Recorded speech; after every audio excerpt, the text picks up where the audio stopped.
This is the new Rolls Royce Ghost, and it's a bit like Kensington Palace, and the Ghost is aimed at the younger Rolls Royce buyer. Doesn't mean it's cheap though. It starts from £250,000, and in this video I'm going to give it a jolly good reviewing. Let's start this video by talking about the new Ghost design. So every part of this car is completely new. Nothing is carried over from the old Ghost, and it's bigger than before as well. So it's slightly wider. In fact, at its widest point, it's almost 2 meters wide. The hair at the back, they have tapered it in so it doesn't have a big bulbous bottom. The back end is quite plain looking, but in places it is lifted by plenty of chrome, like here and around the tail lights, and chrome surrounds for the exhaust. And I use the Carway Stick of Truth to just illustrate that within there are 2 proper exhaust pipes on each side. Moving down the side, we come to the alloy wheels. So they start at 19 inches, which is way too small for this car. These are the top size, the 21 inches, and I think at the very least you've got to have these fitted, otherwise it'll just look underwheeled. This car has a very strong shoulder line, gives it plenty of presence from the side. And once again, we've got chrome just highlighting it, so it isn't just a big slab of black.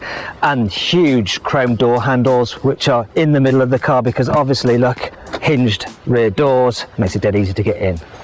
We'll come to the interior in a moment. I mean, it's a lovely looking interior, isn't it? Just shut the doors, which is done electrically. Go on. 5.5 meters, but you can get an extended version which is even longer. It's 170 millimeters longer. Now here's the controversial bit, the front. I think it looks quite a bit more aggressive than the old Ghost. Here's a picture of the old Ghost. What do you think? You know, I said that every panel's new. There is one thing that isn't, is the spirit of ecstasy.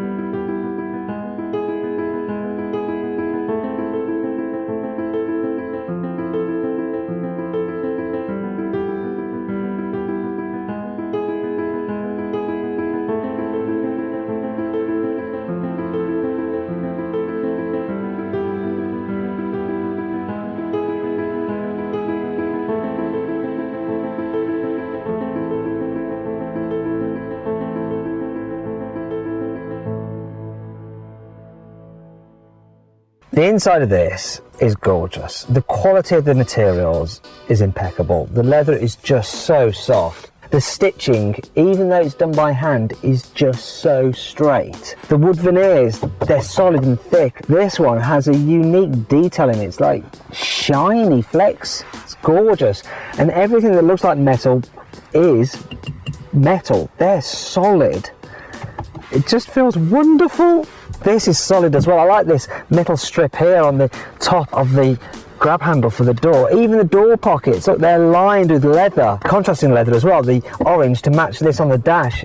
I like the dials as well. They're behind this glass screen, and they're part normal physical dials, so the outer ring and the little illuminated bits for the increments of speed, but then the actual dial itself and the needle is digital, but it looks old-fashioned and analog. It's great. Infotainment system, it's basically BMW's iDrive because BMW owns Rolls Royce, but with a Rolls Royce understated font on it. It's easy to use. You can use the swivel wheel, or you can use it as a touchscreen as well. This thing is just glorious to sit in, and it's impossible to find anything to complain about, apart from one thing. For the indicators and the windscreen wipers and the electrical operation of the steering wheel does just feel not cheap, but like normal car-ish. And I found another thing as well. Got a bit of a crease in this bit of leather. It's the only imperfection I can find. It's as if this particular cow spent its time like leaning up the fence. Dead easy. You want to let air in and out of the air vents, you pull the organ stops. The steering wheel, it looks like a piece of artwork, yet there are still buttons on it, but they're just blended in nicely. It's a great job. The little speakers around for your Bluetooth, that's metal. This is metal, and this is leather, your grab handle. This lighting here is like something you'd find in Claridge's Hotel. And the seats, huge armchairs. Obviously they are electrically operated and almost infinitely adjustable. You could spend hours in these seats.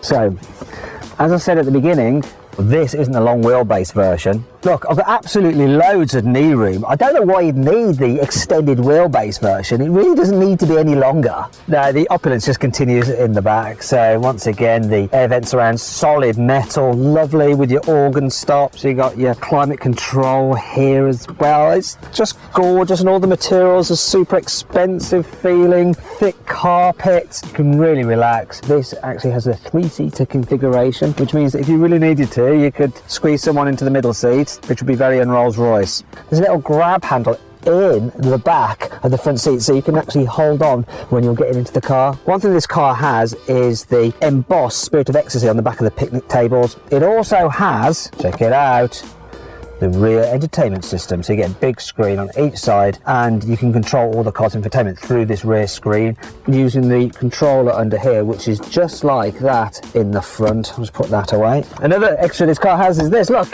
a fridge, and I really like what they've done with this. Normally the fridges you have in cars vertically, and then you have your little champagne glasses, and I like the way they're held in by expensive feeding clips. You don't just get normal blinds in a Rolls Royce, you have actual curtains. To open the rear doors, then you just pull onto the handle and it opens using a motor. It's actually got a little gyroscope in that, so even if you're on an incline or a decline, it can actually control the door and the speed at which it opens, so it doesn't suddenly just fling open or go too slowly.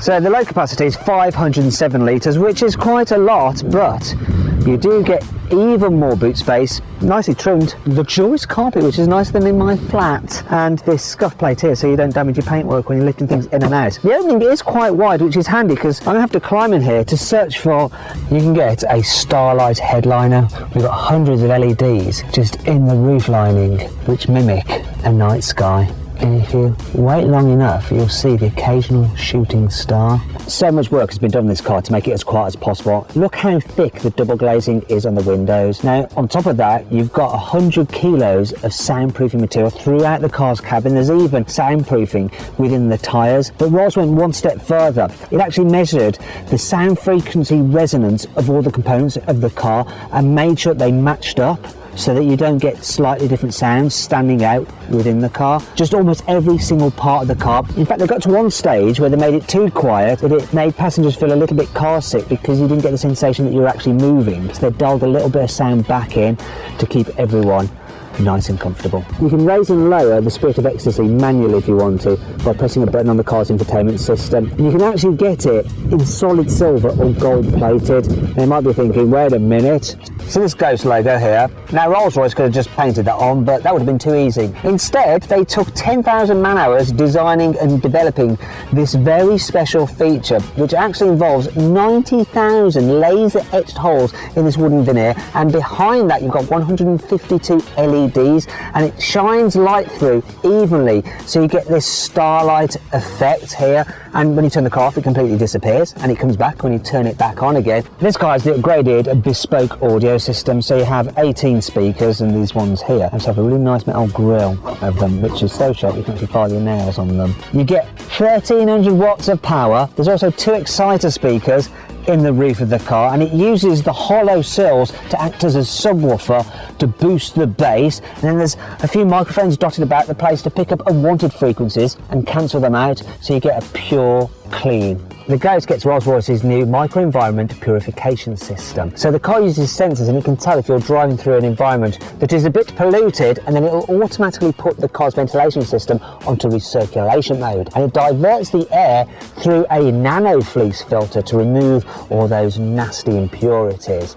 As with the Rolls-Royces, you have an umbrella in each rear door. So for the Ghost, you can actually choose your own design for the umbrella. If you don't put this umbrella back properly and then you shut the car's door, you could be in for £8,000 worth of damage. That's coming from someone who had a Rolls Royce, made that mistake. As with the Phantom and the Cullinan, the Ghost uses Rolls-Royce's 6.75 litre twin-turbo V12 engine. It has 571 horsepower and 850 newton meters of torque, and it drives all 4 wheels via an 8-speed automatic gearbox. And it's been designed to be super smooth, so you don't feel it when you accelerate. From the glass, ooh, look at that! And if I rev it,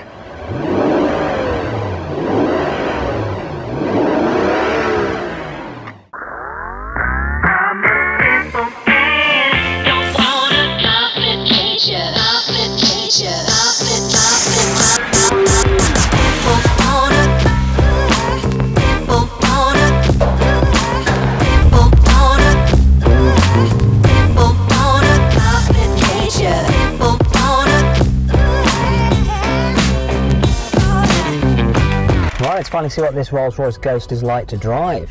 Not much of a problem in this, the air suspension just deals with them so well. And I can just cruise down my little driveway.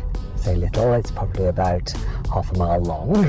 And I am faced with a slight problem. It's the fact that this car is so long that I might have to have my nose out on the road in order to be able to see what's coming around the corner, but let's find out. It's so quiet in here. I can't feel the road beneath me at all. It's like I'm just floating around in utter tranquility. In fact, I imagine this is what it felt like when I was in the room.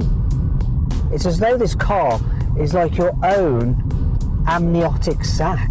The turning circle on this car is still 3.4 metres, which is slightly better than a Phantom, which is 3.8 metres.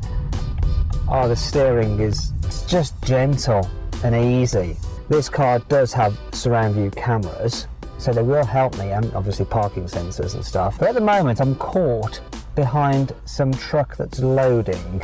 But it doesn't topple over either, it doesn't fill out of its depth. And if you need to get a move on, this engine is pretty powerful. I'm going to floor it. A little bit of a roar from the exhaust, and it does go alright. Oh my gosh, 0-60, 4.6 seconds. But it doesn't actually feel that quick because you're so isolated from the sense of speed. One of the things you have to love about Rolls Royces is that they have their own unique way of doing stuff. For instance, you don't have a rev counter, but instead a power reserve gauge. So when you're just tootling along and not really pressing the throttle, you have 100% of power reserve. Seats are super comfy, you can put the massage function on. And one of the things I really like about the massage function is that it just stays on. I'm actually going to put the cruise control on because it'll just mean that I don't have to worry about setting the pace. The car actually uses a camera and a radar to keep you a safe distance from the car in front, and it'll even work in stop-start traffic. There is one thing that is missing from this though. It doesn't have that function where it'll automatically steer to keep you between the white lines. It's a bit of a shame. I don't know why it doesn't have that. Maybe it's something to do with the fact that most people who buy these cars probably have a chauffeur, and you do want your chauffeur to at least try to earn his money. Click on the pop-out banner up there to get a car out to see how much you can save on a new car. Let me know your thoughts in the comments below. If you enjoyed the video, please give it a like. Also, comment below any kind of other videos you'd like us to do.